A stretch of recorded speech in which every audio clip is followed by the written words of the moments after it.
இருக்க வன்மத்தை எப்படி கக்குறதுன்னு தெரியாம விஜய் ஃபேன் போர்வைக்குள்ள ஒளிஞ்சிட்டு இந்த வேலையை செய்யறவங்க தான் உண்மையான டேஞ்சர். இவங்கள விடுங்க. விஜய் கேரளால இருந்து கிளம்புறப்போ அவர் ஃபேன்ஸை மீட் பண்ணி அவங்க கூட பேசி செல்ஃபி எடுத்துட்டு ஷூட்டை முடிச்சிட்டு சென்னைக்கே வந்துட்டாரு. கோட் ஃபுல் சைஃபை படமா இருக்கும்னு எதிர்பார்க்கறத கொஞ்சம் குறைச்சுக்கணும். படத்துல ஒரு போர்ஷன் மட்டும் இப்படி இருந்து மத்தபடி நார்மல் படமா இருக்கவும் வாய்ப்பு இருக்கு. ட்ரெய்லரை பார்த்தோம்னா என்ன பண்ணி வச்சிருக்காங்கன்னு தெரிஞ்சிரும். விஜய் ஏற்கனவே தமிழ்நாடு பாண்டி கேரளான்னு கூட்டத்தை கூட்டி மாஸ் காட்டிட்டாரு. அடுத்து இது மூணையும் சேர்த்த மாதிரி ஒரு பெரிய மாநாடு எப்ப நடக்கும்னு பாக்குறதுக்கு தான் எல்லாருமே வெயிட்டிங். அந்த மாநாடு பத்தின அறிவிப்பு சீக்கிரமே வரும், காத்துக்கிட்டு இருங்க.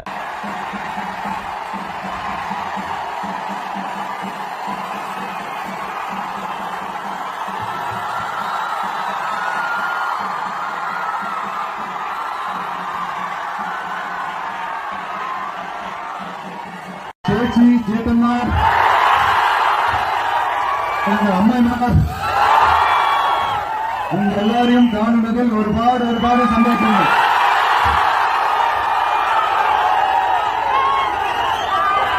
இந்த பண்டிகை நாங்க சர்க்கார் அமைச்சிட்டு தேர்தலில் நிக்க போறோம். இது மாதிரி வீடியோஸ் அண்ட் மூவி ரிவ்யூஸ் பார்க்கறதுக்கு மூவி பட்டியை சப்ஸ்கிரைப் பண்ணுங்க. விஜயோட கடைசி படத்தை ஹெச் வினோத் டைரக்ட் பண்ண போறதா நியூஸ் வந்துட்டு இருக்கு. இதனால கடந்த 5 வருஷமா அந்த பேச்சு பேசின வாயெல்லாம் இப்ப வேற மாதிரி பேசிட்டு இருக்கு. இது கூடவே இன்னொரு சம்பவமும் சொல்றேன். விஜய் கேரளால அவர் ஃபேன்ஸை மீட் பண்றப்போ அவர் ஃபேன்ஸ் அவருக்கு லிப்லாக் கொடுக்கற மாதிரி ஒரு வீடியோ ஸ்ப்ரெட் ஆச்சு. முன்னணி பத்திரிகையாளர் சிலர் கூட அதை விஜய்னு கன்ஃபார்ம் பண்ணிட்டு இருந்தாங்க. உண்மையிலேயே அது நம்ம தளபதி விஜய் கிடையாது, கன்னட இண்டஸ்ட்ரியோட துனியா விஜய். மண்டை ஒரே மாதிரி இருக்கத வச்சு அத விஜய்னு சிலர் ஃபேக்கா ஸ்ப்ரெட் பண்ணிட்டாங்க. இப்படி வேற யாரோ ஒருத்தரை விஜய்னு ஸ்ப்ரெட் பண்ணத பார்த்து விஜய் ஃபேன்ஸ்லாம் பயங்கர காண்டல இருக்காங்க. மெர்சல் விஜய் பற்ற வைத்த நெருப்பொன்றுன்னு சொல்ற மாதிரி இந்த விஷயத்தெல்லாம் ஆரம்பிச்சதே இவங்க தான். விஜயோட ஆஃப் ஸ்கிரீன் லுக் நீட்டா இருக்குன்னு ஏஜிங் இன் ரிவர்ஸ் கியர்னு அவரை புகழ்ந்துட்டு மத்த ஸ்டார்ஸ ஷேமிங் பண்ணிக்கிட்டு இருந்தாங்க.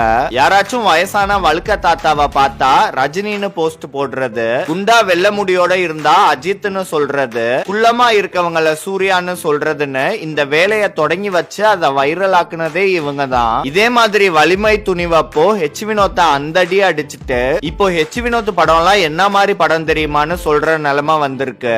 அவங்க பண்ணப்போ ஜாலியா இருந்த விஷயம் எல்லாம் இப்போ அவங்களையே அடிக்கிறப்போ கஷ்டப்படுறாங்க பாவம். கடந்த 10 வருஷமா சோசியல் மீடியால பண்ணதுக்கெல்லாம் வாழ்க்கை வட்டோன்ற மாதிரி இப்பதான் திருப்பி கொடுக்க ஆரம்பிச்சிருக்கு. உண்மையான அடிமேல அடி இனிமேதான் விழுறதுக்கு வாய்ப்பு இருக்கு. இத உணர்ந்து இனியாச்சும் அவங்க பண்றதுல இருக்க தப்பான விஷயத்தெல்லாம் திருத்திக்கிறது அவங்க அண்ணாவுக்கு நல்லது. அவர் ஃபேன்ஸை விட மத்தவங்க